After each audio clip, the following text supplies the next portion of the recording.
우주항공 쪽이랑 방산 쪽이랑 또 다르게 보셔야 돼요. 하나 그룹 차원에서 우주산업에 굉장히 집중력 투자를 하고 있어요. 제가 세 가지 기준을 말씀을 드릴 거예요. 그러니까 기업을 보실 때 이 세 가지 기준만 보시고 투자를 하시면 좋을 것 같은데, 우주산업 시대가 굉장히 빠르게 도래하고 있어요. 그러면 이제 유진투자증권 코스닥 벤처팀의 정의훈 연구원과 함께 예고드린 대로 우주항공 산업에 대한 A부터 Z까지 한번 완전 정복을 하는 그런 시간을 가져오도록 하겠습니다. 일단 안녕하세요. 안녕하십니까. 네, 오늘 처음 뵙는데 네, 일단 우주항공 관련주들이 지금 미국도 그렇고 한국도 지금 굉장히 좋은 것 같아요. 네, 그렇죠. 일단 그 가운데서 가장 주된 것들이 이제 한국은 한미 정상회담에서 그 미사일 사거리 제한이 완전히 없어지면서 네. 이게 이제 도움이 됐는데, 이것이 우리 항공 산업의 발전에 정말 큰 역할을 하는 겁니까? 사실 제가 최근 그 며칠간 굉장히 많이 받은 질문이 그거예요? 예, 한미 미사일 지침과 관련된 내용이었는데, 사실 이 부분에 대해서는 좀 더 설명을 드려야 되겠지만 사실 좀 더 깊어요, 생각하는 것보다. 그래서 단기적으로 좋은 뉴스냐 이렇게 간단하게 물으시면 맞습니다, 좋은 뉴스가 맞는데, 이 부분 어떻게 생각하셔야 되냐면 우주항공 쪽이랑 방산 쪽이랑 또 다르게 보셔야 돼요. 이게 왜 그러냐면 한미 미사일 지침이라는 게 1979년에 처음 만들어진 거거든요. 그 당시 박정희 대통령이랑 미국 간에 이제 어느 정도 사이가 별로 안 좋아가지고, 왜냐면 미사일과 관련된 부분이라서 사이가 안 좋아가지고 미국에서 이제 미사일 개발을 탄도미사일을 개발할 때 규제에 대한 가이드라인을 제시한 건데, 지금까지 총 2020년까지 총 4번의 개정이 있었고요. 이번에 완전히 폐지가 됐습니다. 그래서 그 내용을 잠깐 보시면 크게 제한을 3가지로 제한을 걸었어요. 네, 자료 한번 보시죠. 네, 자료 한번 보시면 우선은 탄두 중량이 있는 거죠. 이게 미사일과 결국 우주는 어떻게 연관이 되냐면 탄두에 미사일이 그러니까 폭탄이 실리면 미사일이 되는 거고, 인공위성이 실리면 우주로 가는 거거든요. 그러니까 대기권을 뚫고 우주로 나아가느냐 이러면 이제 발사체가 되는 거고요. 그렇죠. 로켓이 되는 거죠. 그리고 그냥 다시 떨어지면 미사일이 되는 건데, 우선 탄두 중량이 걸리고, 그리고 사거리가 걸리고, 그리고 연료 제한이 걸렸습니다. 이게 액체 연료냐 고체 연료냐 걸렸는데 3개 다 걸어버렸어요, 처음에는. 그런데 이게 4차 개정까지 있는데 3차 개정을 보시면 탄두 중량에 대해서 처음으로 제한이 없어져 버립니다. 네. 그럼 이거는 어디가 좋냐면 방산 쪽이 희소식이죠. 아, 방산 쪽이. 그렇죠. 그리고 4차 개정, 그러니까 작년 2020년을 보시면 탄두 중량이랑 사거리는 그대로인데 민간용 우주 발사체에 대한 고체 연료를 허용을 했어요. 이거는 우주 산업을 좀 더 웃어주는 그런 해제고요.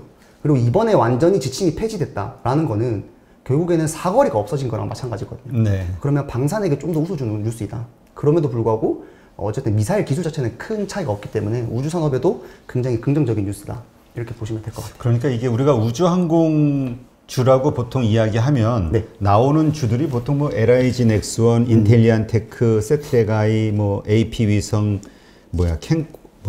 캔코아 에어로스페이스, 네, 맞습니다. 네, 뭐 이런 회사들이 있는 거죠. 네, 한화 시스템. 네.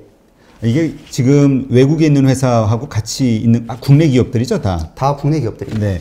그러니까 이러한 것들 보면은 전부 방산하고 다 연결이 되잖아요. 그러니까 이게 뭐 보통 투자할 때 방산 쪽에서 이득으로 우주항공을 연구 개발할 수 있으니까 좋은 거다라고 보통 표현들을 하는데, 엄밀히 말해서 그게 정말 좋은 겁니까?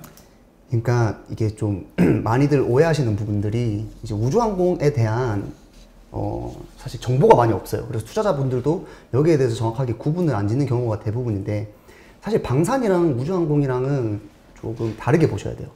왜냐면 결국에는 말씀드렸듯이 방산은 미사일 쪽이기는 하지만 우주산업으로 잡히진 않거든요. 그럼 여기서 아까 말씀해주신 5개 종목 중에서 방산은 뭐냐면 LIG 넥스원, 그리고 한화 시스템, 얘네 2개는 방산 기업입니다. 네. 그러면 반대로 말하면 인텔리안 테크, 세트레가이, AP 위성, 캔코 에어로스페이스는 뭐 하는 애들이냐? 얘네는 우주 관련된 기업들이에요. 그래서 저희가 우주산업의 반대말은 사실 지구산업이거든요. 근데 저희가 지구산업이란 말을 안 하지 않습니까? 지구산업에도 자동차라든지 철강이라든지 굉장히 다양한 분야가 있듯이 우주산업도 굉장히 다양한 분야가 있거든요. 그런데 이제 아무래도 투자자분들이 거기에 대한 지식이 조금 부족하시다 보니까 하나로 묶어서 우주산업이라고 말하게 되는 부분이 많은데, 사실 이 부분은 아직까지는 이제 투자자분들의 좀 많은 정보가 공유가 안 된 게 아닌가. 사업 부문도 굉장히 다양하고 이제 산업도 굉장히 다양하기 때문에 그런 관점에서 이제 투자분들이 이제 투자를 하실 때 좀 더 알아보시고 깊이 있게 알아보시면 투자에 좀 더 좋은 부분이 될 것 같습니다. 네. 그러니까 사실 우리가 뭐 우주항공이다 해서 정말 보면은 네. 전부 방산주니까. 네, 맞습니다. 자, 그렇다면 우리가 우주항공으로 네. 기대를 할 수 있는 기업들, 이거는 무엇을 다루어야, 무엇을 아이템으로 가지고 있어야, 기술을 가지고 있어야 우리가 우주항공 기업이라고 볼 수 있는 거죠? 굉장히 좋은 지적을 해주셨는데요. 그러니까 결국에는 글로벌 트렌드를 알아야 돼요. 그러니까 우주 산업이 최근에 왜 각광을 받느냐. 사실 국내에서는 올해 초, 그러니까 지난 연말부터 관련주들이 급등하기 시작했는데, 네. 글로벌 트렌드는 사실 몇 년 전부터 굉장히 떠오르고 있었어요. 아시다시피 일론 머스크 아시죠? 그렇죠. 뭐 제프 베조스 아시죠? 그 엄청난 1, 2위 갑부들인데 사실 이 투자자들이 테슬라보다 먼저 설립한 게 스페이스X거든요. 그리고 2000년과 2002년에 각각 설립을 하는데 그만큼 굉장히 투자가 오랫동안 진행되어 왔고 굉장히 빠른 속도로 발전을 하고 있었어요. 근데 국내에서는 관심이 적다 보니까 그런 부분에 대해서 이제 조금 트렌드를 놓치기가 쉬운데 그 우주 산업의 트렌드는 결국에는 그 국내 기업들이 이 우주 산업의 트렌드를 따라가느냐 안 가느냐에 따라서 조금 더 포커스를 맞춰야 되는 부분이 다른 게 아닌가 이렇게 생각하고 있습니다. 네. 자, 뭐 그 리처드 브랜슨이 하는 버진 갤럭틱도 네. 그 뭐 같은 포함이 되는 거니까. 그렇죠. 자, 그렇다면 단지 우리가 인공위성이 됐든 우주선을 우주로 쏴줘야 그래야 우주항공인가요? 쉽게 그와 말씀드리면 관련된 기술을 가지고 있어야? 그러니까 이런 것도 될 수가 있겠죠. 예를 들면 인공위성이 많이 쏘아 올려졌어요. 인공위성이 그럼 많아진다는 뜻은 뭐냐면 지상에서도 안테나가 많이 필요하다는 뜻이거든요. 네. 인공위성 신호를 받기 위해서는. 그러면 안테나를 만드는 회사들은 뭐 어떤 회사를 볼 것이냐. 그것도 결국엔 우주산업과 관련된 주식들이에요. 그러니까 지상 장비라든지. 그러니까 예를 들면 통신 산업을 예로 드시면 꼭 SKT, KT뿐만 아니라 통신 장비 업체들도 있는 거고 관련된 산업들이 많잖아요. 그러한 관점에서 좀 더 스펙트럼을 넓게 보시고 우주산업이 이렇게 해서 성장을 하고 이런 부분들이 커질 건데 관련된 주들이 뭐 있지를 순서대로 이렇게 좀 더 보시면 쉽지 않을까 이렇게 생각하고 있습니다. 네. 근데 아무래도 이제 우리 그 미국이라든가 이런 네. 선진국들하고 우리하고는 아무래도 우주 기술 자체가 격차가 크잖아요. 굉장히 크죠. 예. 그러다 보니까 뭐 우리도 나로도에 무슨 뭐 발사 네. 거기가 있는데 네. 우리가 뭐 나사처럼 뭐 이렇게 우주선 발사하는 것도 아니고요. 10월에 발사 예정입니다. 올 10월에요? 누리호라고 10월에 발사가 예정인데 인공위성인가요? 아니요. 순수 우리 기술로 만든 발사체, 로켓입니다. 그러니까 나로 2013년에 나로 잘 말씀해 주셨는데 아무래도 투자자분들께서 나로에 대해서 굉장히 많이 아실 거예요. 근데 올해 이제 제가 하반기에는 우주 산업을 좀 더 집중적으로 보시면 좋을 것 같다라고 말하는 이유들 중 하나가 국내에서도 뉴스가 생기거든요. 그게 바로 누리호입니다. 누리호가 올해 10월에 발사될 예정이라서 그러면 발사 목적은 뭐죠? 어디를 가는 거죠? 어디를 가는 게 아니라 국내 기술로 이 로켓을 쏘아 올릴 수 있다. 대기권 밖으로 내보낸다? 네, 우리도 이제 할 수 있다. 우리 기술로 할 수 있다. 나로호가 사실 우리 기술로 100% 순수 우리 기술로 한 게 아니에요. 그러니까 1단 로켓을 러시아의 기술로 빌려왔거든요. 그런 한계점이 있는데 이제 올해 10월에부터는 누리호가 발사되면 우리 기술로 할 수 있다. 이런 이제 의의가 있는 거죠. 자, 그렇다면 이제 우리가 기술을 가지게 되면은 우리가 나사나 뭐 이런 데처럼 자꾸 이제 어떤 목적이 생기겠죠? 우주에다 쌓아 올리는 그렇죠. 인공위성을 거기서 뿌리든 아니면 뭐 진짜 뭐 어디죠? 우주정거장에 뭐 도킹을 하든 네. 뭐 달을 가든 어떤 목표들이 생기면서 자주 이제 발사하는 이제 일들이 관광이 됐든 그러면 그러한 상황이 될 때 한국에서 그 이미 상장된 기업들 가운데서 그것으로 혜택을 받을 수 있는 기업들이 어디가 있는 건가요? 그 부분에서 제가 말씀을 드리기 전에 우주산업의 사실 핵심적인, 그러니까 결국에는 여기 지금 시청자분들이 몇 분 계시죠? 다 우주산업에 관심이 많으신 분들이잖아요. 그래서 주식을 하고 싶은데 물어보세요, 많이들. 네. 그래서 어떤 주식을 골라야 돼? 이렇게 많이 물어보세요. 그래서 그 부분에서 이제 정리적으로 정리를 드리자면 제가 3가지 기준을 말씀을 드릴 거예요. 그러니까 기업을 보실 때 이 3가지 기준만 보시고 투자를 하시면 좋을 것 같은데 첫 번째 기준이 뭐냐면 결국에는 글로벌 우주산업 트렌드를 따라가느냐가 제일 첫 번째 기준이거든요. 이제 뒷부분에서 제가 설명드리겠지만 결국엔 재사용 로켓이라는 게 핵심적인 기술인데 요 기술의 파급력으로 인해서 성장할 수 있는 산업인가를 캐치하는 게 첫 번째고요. 두 번째 기준은 뭐냐면 이제 결국에는 글로벌 트렌드는 지금 누가 이끌고 있냐면 해외가 이끌고 있어요. 그러니까 네. 미국, 그러니까 스페이스X라든지 블루오리진 이런 미국이나 이제 유럽에 있는 이제 사기업이라고 하죠. 민간 기업들이 이끌어 가고 있는데 거기에 편승을 할 수 있느냐가 중요해요. 경쟁력이 있냐? 예, 그러니까 해외 매출 비중이 높으냐. 그래서 방금 전에 했던 질문은 사실 누리호가 개발될 때 수혜주가 뭐가 있어? 라고 물어보시면 사실 지금은 수혜주가 없는 게 누리호 개발이 거의 다 끝났어요. 그러니까 그걸 찾는 거는 그렇고 이제 국내 우주 산업 성장 속도보다 해외가 훨씬 빠르니까 국내를 볼 때 국내 기업들을 볼 때 해외 매출 비중이 더 높은가 이렇게 보시면 또 두 번째 좋은 그게 될 수가 있는 거죠. 그 말씀하신 우주 네. 항공 그 기업들 네. 거기에 우리가 매출이 그쪽으로 발생이 되고 있는 기업 그렇죠. 그리고 그 비중이 전체 매출액의 몇 %나 차지하는지 요거를 확인하자. 그렇죠. 그리고 마지막이 이제 해외 매출 비중이 높으니까 당연히 경쟁력이 있어야 되잖아요. 네. 그래서 그 경쟁력을 분간하시는 게 경쟁력을 우리가 어떻게 분간해요? 경쟁력을 어떻게 뭐 시장 점유율이라든지 실제로 계약을 어떻게 맺고 있는지 아니면 어디에 납품을 했는지 포트폴리오를 본다든지 그런 부분에서 저희가 경쟁력을 판단을 할 수가 있는 거죠. 자, 그러면 이 말씀하신 이 세 가지 조건으로 네. 우리가 쫙 그 서칭을 했을 때 네. 그러면 우리가 관심을 가질 만한 기업들은 어디가 나오는 거죠? 그 부분에 대해서 먼저 말씀드리기 전에 저희가 재사용 로켓에 대해서 한번 좀 더 말씀을 드려야 되는 게 먼저가 아닌가. 왜냐면 결국에는 그게 핵심적인 부분을 설명하기 위해서는 요거를 설명 안 할 수가 없어요. 그래요. 하긴 뭐 지금 전부 그 우주 발사체 그 발사 비용을 단가를 낮추기 위해서 하는 게 그렇죠. 재사용이잖아요. 그렇죠. 그러니까 이 결국엔 제가 뒷부분에 기업을 말씀을 드릴 건데 이 기업이 왜 좋아? 의 시작이 재사용 로켓입니다. 그래서 근데 잘 연결이 안 되는 게 네네. 재사용 로켓이라는 거는 일단 기본적으로 그 로켓 동체 네. 뭐 이런 발사체 관련된 건데 네. 우리가 그런데 관련된 뭐 제품을 만드는 기업이 있을까 이런 생각이 얼핏 들어요. 맞아요. 그렇게 해서 되게 많이들 오해를 하시는데 재사용 로켓은 저는 뭐라고 비유를 드리냐면 경부고속도로에 비유를 드려요. 네. 예를 들면 뭐 어떤 뭐 조선업이라든지 이런 산업들이 발전함에 있어서 경부고속도로가 굉장히 큰 영향을 미쳤거든요. 근데 그 산업들이 경부고속도로와 직접적인 연관은 없어요. 그러니까 뭐 예를 들면 삼성전자가 경부고속도로에 개입했냐? 아니잖아요. 근데 경부고속도로를 인해서 굉장히 많은 산업들이 발전했거든요. 근데 재사용 로켓에서 왜 제가 경부고속도로에 이제 비유를 하느냐? 그러면 반대로 말하면 우주산업이 앞으로 제가 성장을 할 거다 이렇게 지금부터 계속 말씀을 드릴 건데 왜 성장을 할 거냐라고 물어보시는 분들이 많으세요. 반대로 말하면 지금까지는 왜 성장을 못했을까가 중요하거든요. 결국에는 문제는 비용이었습니다. 그러니까 우주로 나아가서 모든 산업이 일어나려면 비용이 가장 큰 문제였는데 재사용 로켓이 발생하기 전에는 이 로켓이 우주로 가다가 이 목표 인공위성이라든지 사람을 우주로 보내고 나서 남은 이 로켓들이 그냥 버려졌었어요. 지금까지는. 그러다 보니까 비용이 굉장히 컸죠.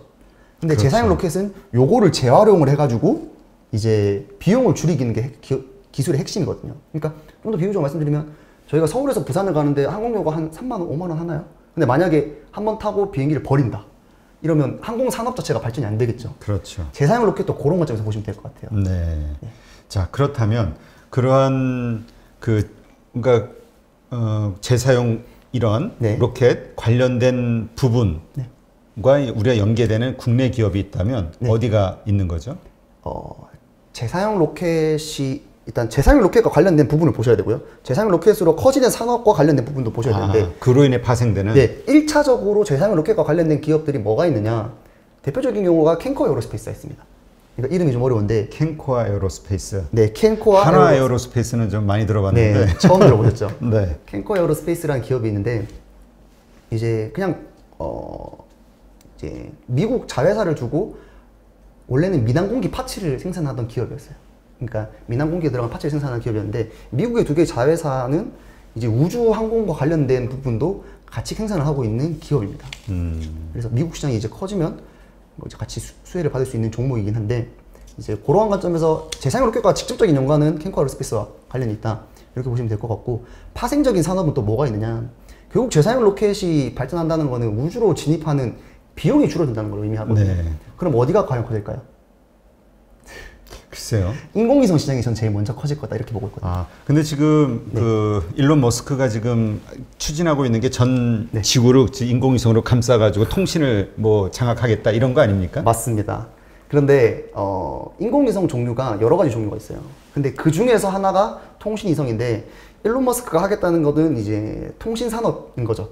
통신 산업인 건데 물론 다양한 위성이 있습니다. 다양한 위성이 있는데 통신 산업에 대해서 먼저 말씀을 드리자면 저희가 지금 쓰고 있는 인터넷이라든지 이런 것들은 전부 다 광 케이블망이잖아요. 근데 지금 현재 거의 이 시장을 독식하고 있는 게 광 케이블 시장인데 일론 머스크가 하려는 건 뭐냐면 이 광 케이블 시장의 여집합, 그러니까 음영 지역을 먹겠다는 게 얘네 전략이에요. 왜냐하면 광 케이블 같은 경우에는 결국에는 지상을 이제 탑이라든지 이런 거를 설치를 해야 되는데 그런 물리적인 제약이라든지 비용적인 제약 때문에 음영적이 많거든요. 근데 일론 머스크가 우리는 지구 저궤도에 굉장히 많은 위성을 쏘아 올려서 지구 전체를 통신위성으로 덮을 거야. 그러면 지형 제한 없이 모든 사람들이 인터넷을 쓸 수 있는 그런 상황이 만들어지는 거죠. 네. 요게 가능할 수 있었던 이유가 뭐냐? 재사용 로켓입니다. 왜냐면 예전에는 재사용 로켓 발사 비용이 비싸니까 위성을 많이 못 쏘아 올렸어요. 한 번 쏘는데 너무 비싸니까. 그렇죠. 근데 요 단가가 낮아지니까 이제 그런 산업들도 커질 수가 있는 거죠. 어쨌든 뭐 통신 관련해서도 이제 인공위성 새로운 형태, 그렇죠. 우리가 뭐 5G니 뭐 이렇게 생각했지만 그 이상을 뛰어넘는 뭐 뛰어넘는다기보다는 5G의 새로운 형태의 약점을 보완을 해주는 지금까지는. 자, 이런 것들이 발전되게 됐을 때, 네. 그러니까 이 재사용 로켓이 활성화되면서 자주 쏘아 올리는 비즈니스, 그렇죠. 그 부분에 활용될 수 있는 아이템을 가지고 있는 회사. 그렇죠. 그게 이제 말씀하신 캔코아 에어로스페이스? 그게 이제 인텔리안 테크와 세트렉아이 요 두 가지 회사가 인텔리안 테크, 세트렉아이. 위성과 관련된 회사입니다. 자, 그러면 일단 그 지금 말씀하신 세 개 회사 중에 캔코아 에어로스페이스. 자, 그렇다면 그 말씀하신 대로 우주항공 쪽을 우리가 좀 기대감을 갖고 투자 대상으로 좀 삼을 만한가요? 이제 AP 위성도 같이 얘기를 한번 예, 뭐. AP 위성인데 투자의 대상으로 삼을 만하냐? 요거에 대해서 단적으로 말씀드리기 전에 이번 주 주가 흐름들을 보시면 뭐 특히 인텔리안 테크도 그렇고 세트라가도 그렇고 주가 흐름들을 보시면 화요일 수요일 날 9% 10% 이렇게 올랐다가 뭐 이렇게 그러니까 9% 10% 오르다가 막 한 5% 6% 이렇게 빠지다가도 어제도 7% 오르고 뭐 오늘도 4% 오르고 막 이런 경우가 많아요. 그래서 단기적으로 오늘 제가 추천을 드립니다라고 했는데 내일 4% 빠지면 야, 너 말 아니잖아. 이렇게 하시잖아요. 보통은 그렇게 말씀들을 하시는데 제가 말씀드리고 싶은 부분은 좀 더 호흡을 길게 가져라 이렇게 말씀을 드리고 싶어요. 그러니까 결국에는 발전하는 산업이 맞습니다. 그런데 요즘에는 다 혈안이 돼 있으세요.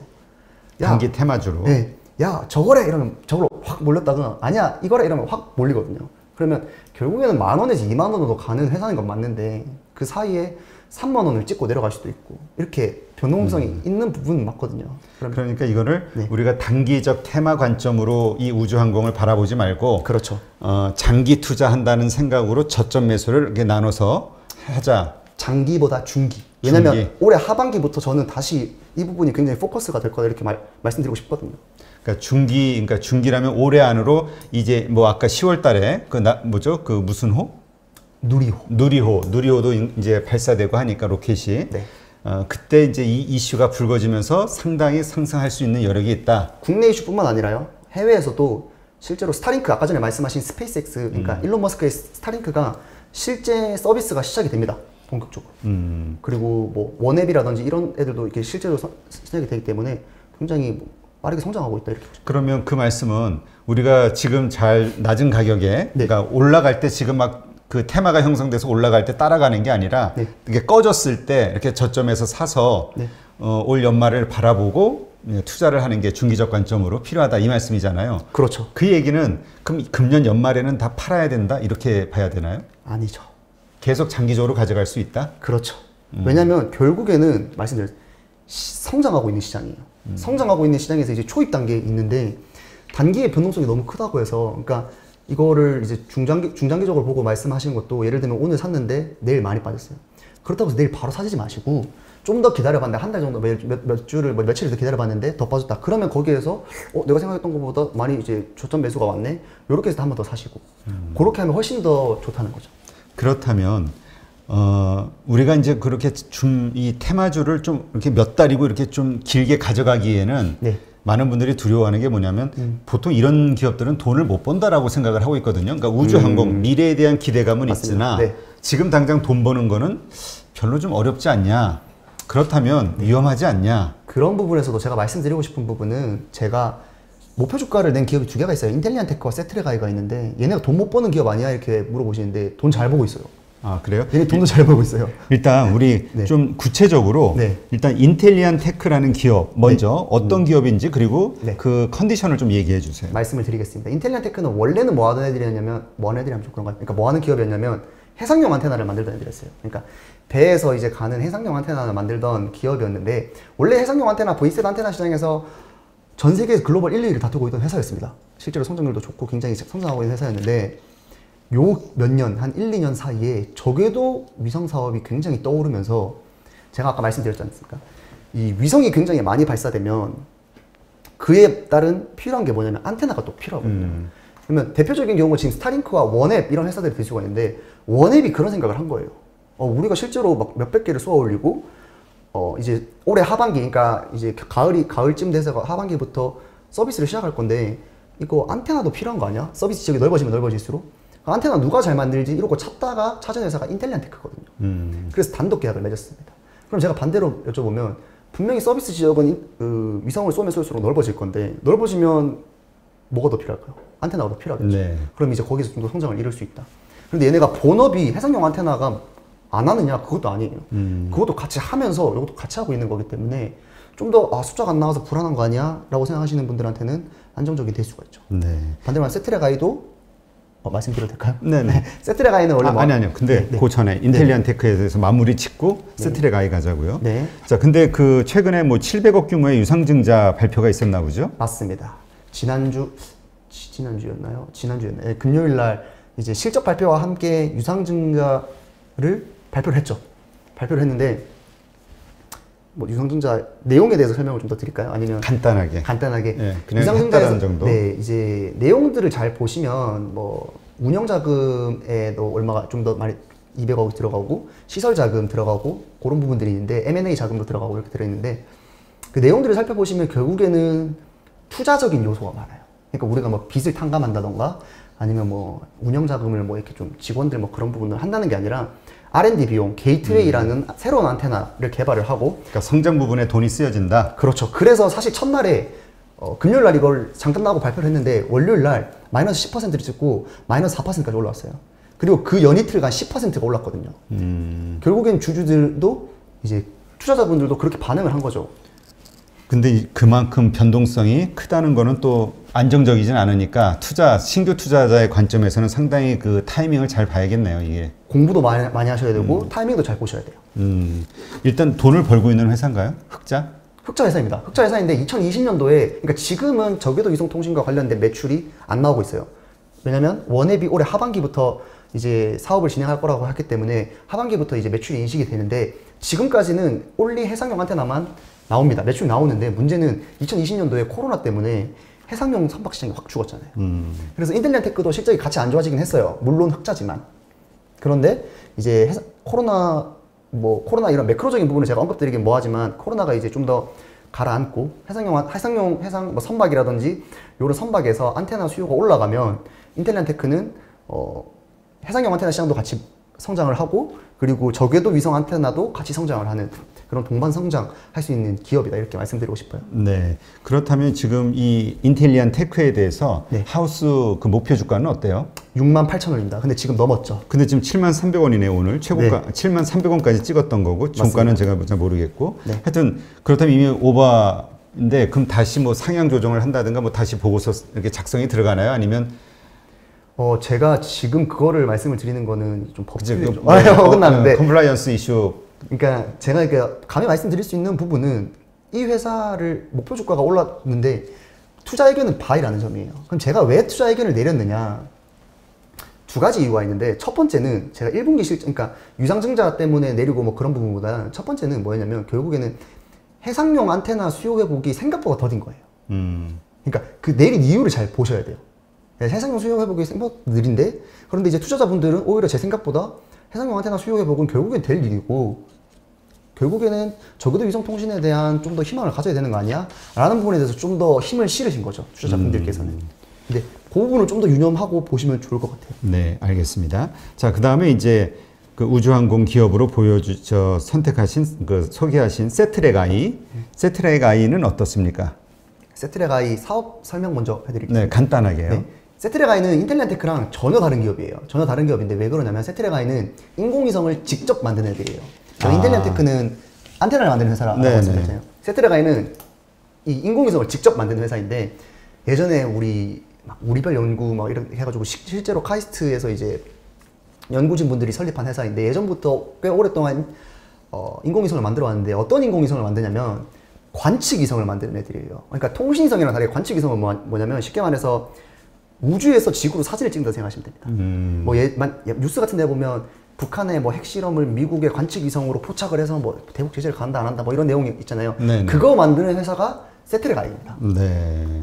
그래서 사실 이 관측위성이라는 게 군사적으로 굉장히 유의미한 위성이거든요. 근데 세트레가이가 이제 또 이게 앞으로 또 말씀드리는 건데 재사용 로켓이 점점 커지면 커질수록 비용이 점점 낮아지잖아요. 그러면 예전에는 관측위성을 못 가졌던 국가들, 소위 말하는 선진국이 아니라 개발도상국, 이게 신흥국들이 점점 비용이 낮아지면 낮아질수록 우리도 관측위성 군사적으로 가질 수 있겠는데? 라고 해서 수요가 올라올 것이다. 저는 이렇게 보고 있는 거죠. 보통 이 관측위성의 그 일반적으로 나라별로 네. 뭐 다 틀리겠죠. 규모라든가 네. 경제력에 따라서 뭐 어느 정도의 수요가 있는 건가요? 어느 정도의 수요가 아직 뭐 정확한 데이터는 없는 거죠? 데이터가 없는 게 왜 그러냐면 이게 결국에는 군사적인 용도가 강해서 공개를 안 합니다. 관측위성은? 네. 그래서 실제로 세트레가이도 수주 내용을 보시면 이렇게 많은 부분들이 공개가 안 돼 있어요. 어느 나라고 정확하게 막 그런 부분이. 그렇다면 이 세트레가이가 일단 관측위성 네. 뭐 만드는 건 오케이. 문제는 그 퀄리티. 그렇죠. 예, 그 기술력이 얼마나 되느냐, 경쟁력이 외국에 뭐 많을 거 아니에요. 뭐 맞습니다. 이스라엘에도 많이 있고. 네. 결국에는 세트레가이가 그럼 어떠한 경쟁력이 있는가를 살펴보셔야 되는데 제가 말씀드렸다시피 수요가 있는 건 알겠는데 그러면 세트레가이가 글로벌 경쟁업체들이랑 싸워서 경쟁력이 있을 수 있어? 있습니다. 어떤 경쟁력이 있냐면 제품도 그렇게 뒤지진 않아요. 근데 여기서 말하는 글로벌 경쟁사들이 어떤 애들이냐면 보통은 막사 테크놀로지, 그리고 보잉, 그리고 에어버스 이런 글로벌 정말 대형 플랫폼 회사들과 경쟁을 하는 애들이거든요. 근데 그런 업체들과의 제품 퀄리티가, 물론 그런 회사들이 퀄리티가 좀 더 좋겠지만 세트레가이가 가지고 있는 장점은 어떤 장점이냐면 결국엔 가격이에요. 그러니까 우리는 좀 더 안 좋을 수는 있지만 우리는 좀 더 싸게 판다라는 게 세트레가이가 가질 수 있는 강점이거든요. 그러면 반대로 물어보면 왜 그러면 선진국들은 세트레가이 거 안 사고 이런 경쟁력 거를 사느냐? 왜냐면 경쟁사들은 플랫폼이 되게 대형이거든요. 막사라든지 에어버스라든지. 그러니까 기존의 수요는 제가 아까 선진국에서 중심으로 일어났다고 말씀드렸잖아요. 네. 선진국들 소위 말하는 미국, 프랑스 뭐 이런 유럽 국가들인데 그 국가들은 굳이 세트레가이 걸 안 사고 뭐 기존에는 이제 뭐 그런 대형 플랫폼 회사들 걸 샀는데 세트레가이는 그래서 어디를 노리고 있었냐면 중동 아시아 지역을 중심으로 지금까지 커가고 있었어요. 근데 앞으로 제가 수요가 어디로 일어날 거라고 말씀을 드렸냐면 중동 아시아 지역에서 더 커질 거란 말이죠. 그럼 결국에는 그 국가들이 가격을 생각을 안 할 수가 없어요. 그러니까 가격 경쟁력이 물론 낮겠죠. 그렇죠. 가격을 생각을 하면 제품도 나쁘지 않은데 가격도 나쁘지가 않네. 세트레가이의 수요가 더 몰릴 수 있다. 네. 이렇게 저는 경쟁력을 보고 있는 일단 겁니다. 여기도 현재 돈을 벌고 있는 회사인가요? 아니면은 R&D 비용이라든가 좀 적자를 많이 보고 있나요? 굉장히 잘 벌고 있어요. 잘 왜냐면 벌고 있어요? 2020년도에 최고 매출액을 달성했거든요. 이게 2020년도에 코로나 때문에 웬만한 회사들은 다 안 좋았는데 2019년 대비해서 한 20%가 올라요. 매출액이. 한 892억 원, 매출액이 연결 기준으로 892억 원이 찍혔는데 재밌는 건 마진율은 더 올랐어요. 마진율은 더 올라서 성장을 하는 기업이었는데 이제 수주 잔고도 최고치입니다. 수주 잔고도 최고치인데 그러면 계속 좋은 말만 하니까 이거 무조건 사야 되는 기업 아니야? 라고 말씀하시는데 그래서 하나그룹이 올해 초에 인수를 해요. 하나에어로스페이스에서 지분 인수를 해서 네, 자회사예요? 하나에어로스페이스? 네, 하나에어로스페이스의 자회사입니다. 정확하게 말하면 이제 지분복 관계회사죠. 지분복 관계회사 최대 주주는 하나에어로스페이스입니다. 그래서 하나에어로스페이스가 먼저 제3자 유상증자로 탁 낚아채버렸죠. 그래서 지금은 주식이 조금 희석된 상태이긴 한데 중장기적으로 제가 말씀드렸다시피 시장이 커지고 먹으면 이 부분에 대해서 실적이 개선되는 부분은 분명한 기업이다. 이렇게 말씀을 드리고 싶습니다. 네, 그럼 이 세트레가이의 지금 하우스 목표 주가는 어떻게 됩니까? 하우스 목표 주가는 이제 세트레가이에 대해서는 71,000원. 71,000원. 네. 근데 지금 가격은 어때요? 지금 제가 종가로는 그러니까 하여튼 요정 71,000원 네. 보고 이렇게 보면 되겠네요. 그러니까 하여튼 요거 보면서 이제 뭐 투자하시는 분들은 그 투자 여부를 이제 결정하면 될 것 같기는 한데 네. 이것도 역시 낮은 가격. 그러니까 지금 요새 우주항공 테마가 불었다면 다들 올라 버리니까 네. 역시 좀 중장기적인 관점에서 좀 저점 매수를 해나가는 걸로. 네. 막 급등할 때 절대 따라가면 안 되고. 제가 여기서 한 가지는 좀 강조드리고 싶은 게요. 그러니까 무조건 아니고, 그러니까 우주 산업 시대가 굉장히 빠르게 도래하고 있어요. 그러니까 이거 너무 먼 미래 얘기 아니야? 이거 너무 꿈 같은 얘기 아니야? 하는데 생각보다 빠르게 도래하고 있고, 지금 오버슈팅이라고 생각하셔도 지켜는 보셔야 돼요. 그러니까 전기차 초반 시장이랑 좀 유사한 형태라고 보시면 돼요. 그래서 지켜는 보셔야 되는 산업이다. 네. 이렇게 지금 말씀드리고 이제 얘기하신 거 지금 자료를 보니까 인텔리안 테크하고 세트렉 I에 대해서는 이제 좀 긍정적으로 평가하시는 것 같은데 네. AP 위성, 그다음에 캔코아 에어로스페이스 이쪽은 투자 의견이 어떠세요? 투자 의견을 제가 내진 않았어요. 그 왜 안 얘기는 내냐면 예.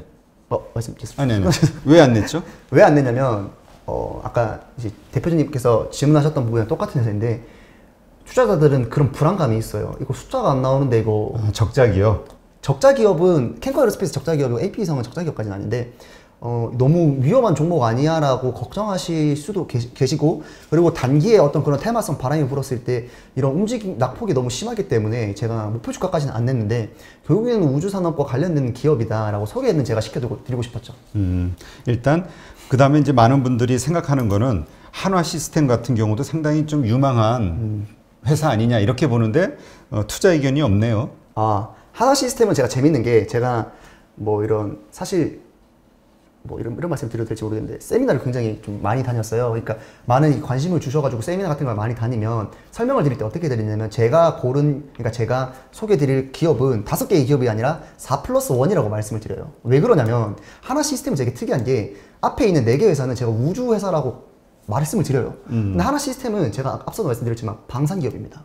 그럼에도 불구하고 우주산업과 관련된 자료에 왜 넣었느냐, 하나 그룹 차원에서 우주산업에 굉장히 집중된 투자를 하고 있어요. 그래서 그 부분에 대해서 언급을 안 하고 국내 우주산업에 대해서 말을 하는 거는 조금 아닌 것 같다라고 해서, 실제 자료를 보시면 아시겠지만 하나 시스템의 방산과 관련된 내용은 하나도 쓰지 않았어요. 그냥 단지 유상증자 내용에서 이 부분은 어떻게 보면 좋고, 그리고 어떤 시너지가 날 것 같고, 그런 부분 관점에서만 하나 시스템을 적어놨기 때문에, 네, 그런 부분에서 냈기 때문에 제가 투자 의견을 안 냈죠. 네, 그러니까 지금 시장에서 많은 투자자들이 생각하는 뭐 한화 에어로스페이스라든가 뭐 한국 항공우주라든가 뭐 이러저런 회사들이 있잖아요. 네. 이거를 우주항공 정통 우주항공 기업이라고 보진 않는 거군요. 아닙니다. 그냥 방산 기업. 네, 저는 LIG 넥슨도 실제로 커버를 하고 있고요. 이제 방산기업에서 저도 이제 많이 보고 있는데, LIG 넥슨이라든지 카이라든지 하나 시스템이라든지 방산기업입니다. 에어로스페이스도. 하나 에어로스페이스 죄송합니다. 하나 에어로스페이스도 그렇고 다 방산기업이고, 하나 시스템도 그렇고 에어로스페이스도 그렇고 신사업 부문으로 우주산업을 같이 가지고 있는 신성장 동력으로 보고 있는 회사다, 이렇게 보시면 더 좋을 것 같아요. 그렇다면 한국에서 정말 우주항공 기업이라고 얘기할 수 있는 기업은 인텔리안 테크, 세트렉 I, AP 위성, 캔코아 에어로스페이스 이 4개 회사뿐이다. 그렇죠. 그러니까 정통. 자, 그러니까 예를 들면 우주산업이 무너졌다고 했을 때 하나 시스템이 안 좋은 회사야 이렇게 물어보시면 아니거든요. 하나 시스템은 방산 쪽으로 잘 하고 있는 회사니까. 그러니까 투자할 때 그럼 나중에 우주항공이 떤다 하더라도 네. 이 정통 그 우주항공 기업들이 더 많이 올라갈 수 있는 확률이 있다 이렇게 보시는 건가요? 그것도 뉴스를 잘 보셔야 돼요. 왜냐면 이번에 발사체와 관련된 뉴스가 떴잖아요. 제가 발사체가 로켓이랑 미사일은 한 끗 차이라 했거든요. 그럼 발사체와 관련된 기업들에 대한 뉴스가 나오면 당연히 에어로스페이스가 좋은 거 맞고요. 우주산업도 이건 연관이 나쁜 뉴스야? 아니거든요. 우주산업도 결국에는 발사체가 발전을 하는 기술, 발전하는 것 자체가 로켓 기술도 발전하는 거기 때문에 우주산업에서도 긍정적인 뉴스이고요. 그래서 그거를 잘 파악을 해야 된다. 그래서 네. 예. 그러니까 투자자분들이 이걸 좀 명확히 보셔야겠네요. 우리가 그냥 단지 그냥 맞습니다. 남들이 다 우주항공주 또 회사 이름에 항공우주가 들어갔다고 해서 다 우주항공 기업이라고 보면은 안 될 것 같고, 맞습니다. 방산 기업을 하면서 우주항공에 대한 연구 포지션이 조금 있는 회사 이런 식으로 이해를 하고 정통 그 우주항공에 올인을 하고 있는 회사는 지금 이야기한 요 4회사 정도로 네. 이해를 해야 되겠네요. 그렇죠. 그리고도 이제 정통 우주항공에서도 뉴스를 한 번 더 보셔야 되는 게, 만약 예를 들면 저궤도 위성과 관련된 저궤도 위성 통신과 관련된 내용이 나왔으면 잠깐만, 저궤도 위성 통신은 인텔리안 테크였지. 그래서 안테나와 관련된 거였지. 그래서 좀 더 이렇게 뉴스를 분간할 수 있는 능력을 이제 기를 수 있도록 공부를 하는 게 어떨까, 저는 이렇게 생각하고 있습니다. 네, 알겠습니다. 하여튼 이렇게 해서 참 많은 분들이 이게 애증의 섹터 같아요. 네. 정말 많은 기대감으로 네. 들어가서 뭐 재미 본 분들도 있겠지만 고점에 확 물리신 분들도 참 많은 섹터. 예. 이게 테마주다 보니까 그러나 어쨌건 지금 이야기해드린 대로 이러한 어떤 시장 형성이 돼 있기 때문에 잘 분간하시고 절대 서두르는 추격 매수하지 마시고 좀 10월달 근데 이게 너무 많은 분들이 다 10월달 기대하고 천천히 저점 매수한다면 뭐 기회가 있을지는 모르겠는데 그래도 있겠죠. 저점 매수 기회 맞죠.